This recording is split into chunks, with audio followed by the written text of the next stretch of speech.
Welcome back to the Kaiser Report. I'm Max Kaiser. Time now to turn to John Butler. He's the Chief Investment Officer at Amphora Capital. Prior to launching Amphora, John worked for Deutsche Bank and Lehman Brothers. John Butler, welcome back to the Kaiser Report. Thank you, Max. Always a pleasure. All right, now, John Butler, interesting phrase. I picked that from your book, actually, that failure pays more than success in this banking industry. Talk about that a little bit. Well, if you look at the financial crisis and look at how we got into it, obviously banks played a central role. They took on too much leverage. They didn't capitalize themselves enough against the risks they were taking. Now, some of them say they didn't understand the risks they were taking. I think these people are a bit too clever and sophisticated to not have understood, to a tremendous degree, the risks they were taking. But isn't it tempting? If you don't capitalize your firm sufficiently against the risks you're taking, it allows you to pay out more in salaries and bonuses.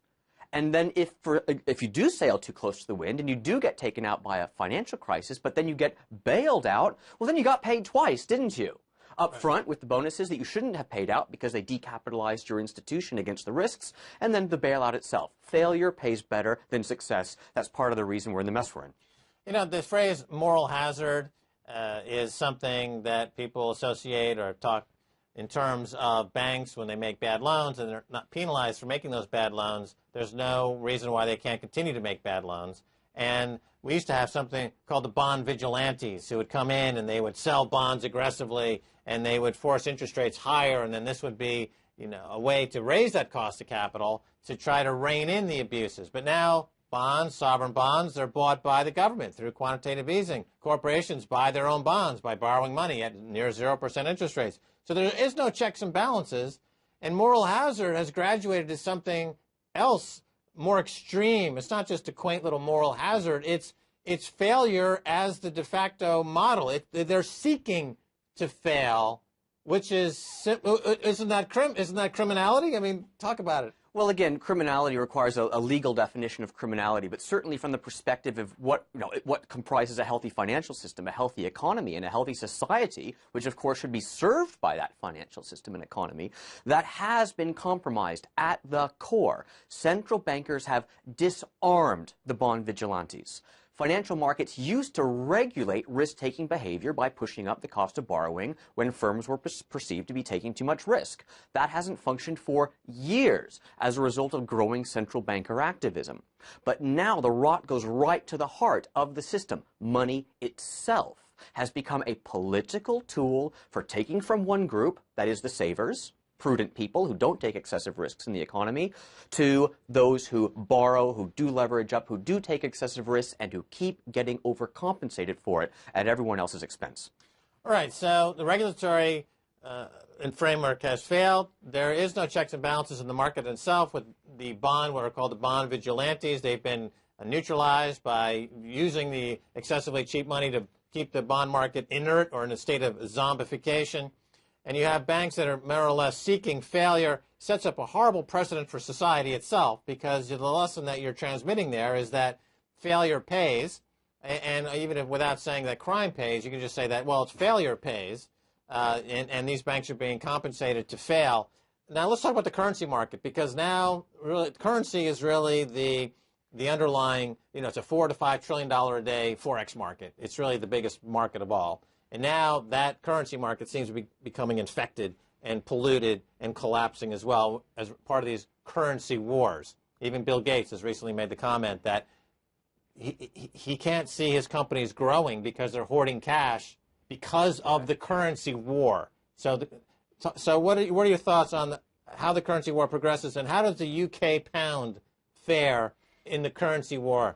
Well, the currency wars have recently re-escalated, or you could say there was a ceasefire that has been broken, and it was arguably broken by Japan late last year when they started saying things that were clearly intended to weaken the yen, and the yen subsequently weakened by nearly 15% versus the dollar, and it's weakened by actually more against the euro during that time frame. But now South Korea has followed along. If you look at just what happened a couple weeks back, the South Korean won suddenly weakened. The Taiwan dollar suddenly weakened out of nowhere. Now, it's clear that other countries are responding to Japan's unilateral attempt to weaken its currency and to grab, market share, as it were, for the global export market. Devaluations. This is the weapon of the currency war. The printing presses are the weapon of the currency war, and threatening to print without end is an escalation of the currency war. And this has kicked off again properly. Now, naturally, corporations find this very distressing because if you look at history, currency wars tend to lead to outright trade wars. Trade tariffs, quotas, all kinds of surreptitious taxes creeping in around the margin. And if you're a complex modern multinational whose operations are highly leveraged and structured to each individual country's advantages, and of course the exchange rates, and of course the trade policies and regimes, guess what happens if all of a sudden these barriers start springing up? An efficient multinational becomes an inefficient, unprofitable disaster if the currency wars morph into trade wars. And Gates may be sensing just how dangerous this phase is becoming. But moving home to the UK, this is a country that devalued very dramatically in 2008, and arguably it needed to. This is a financial hub, London. The UK's economy is hugely dependent on it. When the global financial system faced a crisis, it was only natural that sterling would get whacked and fell about 25% in trade-weighted terms. But even that has not prevented stagnation. Even that has not led to any real recovery in the UK. The UK is failing to recover. They're going to need to devalue again. They have every excuse now that Japan and other countries are also doing it. It's only a matter of time, and if the current government wants to get re-elected, they'll probably get on with it to try and create some jobs sooner rather than later. Right, so currency war is basically a firing squad lined up in a circle. Well, it is ultimately a zero-sum game. Right, so all these guys are shooting at each other, and they're all suffering. As you point out, the UK has already had a massive devaluation. Their export business has been stagnant. It hasn't really accomplished this goal of improving exports at all. It didn't move the needle in any way. Now, Mark Carney, who's in the UK testifying to the Treasury Select Committee as part of his takeover of the Bank of England, they're talking about something called nominal GDP, which, based in the context of what's really going on around the world, we can interpret as meaning he wants to try to debase the pound some more. Oh, absolutely. I mean, nominal GDP targeting is just sort of a nuance on raising your inflation target. Because if you're in a weak growth environment... Which means debasing your currency. Well, absolutely. So the thing that hasn't worked since 2008, that's been a disaster in policy. They're bringing in a new guy to double down on disaster. That's the policy. Mark Carney, bring him in, parachute him in. Let's double down on the thing that's not working, basically, right? Well, this is one of the lessons of modern central banking. I mean, too much is never enough. You print money, it doesn't work, you print more, it doesn't work, you print even more. Where does it all end? Well, it ends in the currency wars, which leads to this, as you're pointing out, firing squad in a circle, zero-sum game. In fact, you could argue it's worse than a zero-sum game.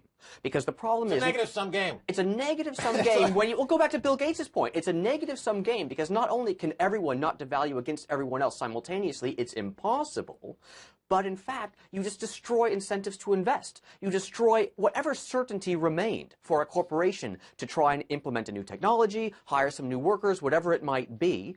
And as a result, your capital stock, your global capital stock, these wonderful machines and systems that build and make all this stuff that we consume, well, that capital stock is being misallocated, and it's simply not being grown. It's simply not increasing.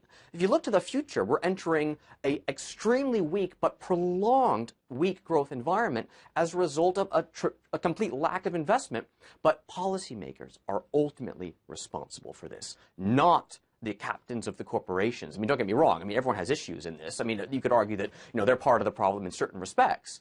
But corporations, if they had the right incentives to invest, stable monetary policy, sensible, sustainable government fiscal policy, we wouldn't be seeing the investment bust that we're seeing today. Right, but in the UK, for example, a huge portion of the corporate landscape is dominated by banks. And we just described that they are in the business of failing. So they're pushing out the productive real economy. A huge percentage of the GDP is made up of banks who love it because they're profiting from this failure. Now, of course, you mentioned Japan fired a shot in the currency wars, a big devaluation, more to come. What has happened, let's say, to the price of gold in yen terms? Oh, it's gone through the roof, right? I mean, the price of gold may have been stable in dollar terms in recent months. It's been trading in a quite narrow range, actually. But yes, in yen terms, of course, it's gone way, way up. And that's true of other currencies that are preemptively trying to get, weaken and devalue. And last year, the price of gold against all major currencies went which way? It went up. Up. Slightly. Every went currency. That's and how many years has that been going on? Well, I mean, gold's been in a bull market for over a decade. Right, 12 years. Absolutely. But the governments who are putting these policies in place, they are saying, well, we shouldn't look at the price of gold, even though it's telling us that there is genuine inflation happening in these economies. In the UK, if you strip out the government Office of National Statistics vagaries and lies, the real inflation is 6-7%, 8%, you can say. I think it is higher than most official measures of inflation. And indeed, a lot of these official measures, they just can't capture the dynamism of an economy.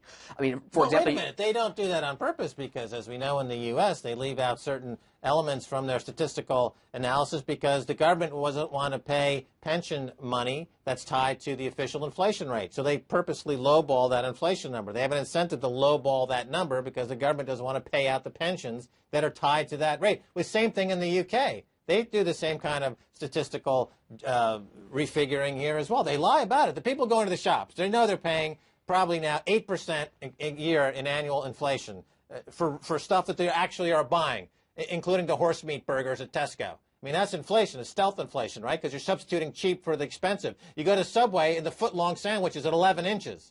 Right. That's a stealth inflation. Yeah, Inflation is creeping Absolutely. in. Well, yes, again, businesses find dynamic ways to pass cost increases on to consumers that are not necessarily picked up by the official inflation statistics. Economically, there is no fundamental difference between the price of a pint of London ale going up by 10% or shrinking the size of the glass by 10%. There is no economic difference. Right, and yet this sort of thing... all the time. They go to Procter & Gamble, the servings are smaller. Coca-Cola, the cans are smaller. Absolutely. They're getting less for the same amount of money, but they say there's no inflation. And now there's the risk of hyperinflation because of the currency debasement as part of the circular firing squad driving the lunatics and George Osborne over there at number 11 Downing Street. There is a risk of it. There is a risk of it. And the problem is policymakers are playing with fire, right? They want just enough inflation to get themselves out of their debt problem, but not so much inflation that investors are simply unwilling to hold the currency and all of a sudden start to dump it wholesale. And then you lose control. The currency vigilantes still have power, even if the bond market vigilantes don't. And if the currency vigilantes really get going, then countries like the UK that have horribly unbalanced economies, that import far more than they export, they are going to see their purchasing power of their currencies devalue so dramatically, it will reach the man in the street instantaneously. And just like in Argentina, might even have policy reactions such as blanket caps on food prices, which will create shortages. They're counterproductive policies as well. We're deep into a mess here, a crisis of confidence, which is linked to the crisis in confidence in money itself. And that has been caused by policymakers. They're responsible for what is sadly an escalating level of uncertainty in the world that could, under certain circumstances, morph into something bordering or, in fact, actual hyperinflation. All right, John Butler, thanks so much for being on the Kaiser Report. Thank you, Max. All right, and that's going to do it for this edition of the Kaiser Report with me, Max Kaiser, and Stacey Herbert. I want to thank my guest, John Butler of M4 Capital. If you'd like to contact us, please tweet us at Kaiser Report or at facebook.com/Kaiser Report. Until next time, Max Kaiser saying bye, y'all.